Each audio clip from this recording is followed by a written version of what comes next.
So there's a lot of different types of revenue, but when we look at our overall revenue, we receive approximately $166.3 million in revenue. Okay. But then you look at the other side and compare that with the budget that we put together just to operate, we come up with $165 million. So we got about $1.3 million to play with. Okay. So if you get more demand for salt or more demand for overtime, it eats right into that. Okay. So we've got to watch everything. And then the budget, you got to look at some of the costs, the increases that you're going to have with police, fire, and overtime.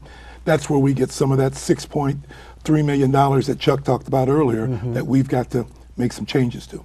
I really feel that as a community, and it's not just this one, but it's across the nation, I think people are expecting more and more of government or somebody else to do things that we used to do for ourselves or for other people. And that's what has increased the cost of government. Absolutely. You know, if we do nothing this year over next year, the cost of government goes up anywhere from 3 to 6% because hospitalization's going up, medical's going up, contractual's going up, uniforms, everything goes up. So we're going to have to pay more next year than we did this year to operate government.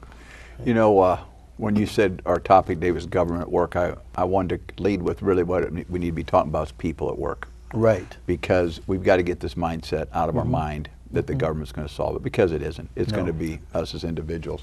But I think the last one is one that goes to what people talk about the most, and that's we're very fortunate to work with Jim Artis, and I believe Ryan Spain's also going to be on the committee that Granita Lathan has put together. It's called the Peoria Council for Continuous Improvement. Great. On how the whole city works together to improve our schools. And I think Granita is showing real leadership in doing that. And I know I'm really excited about being a part of that. So am I.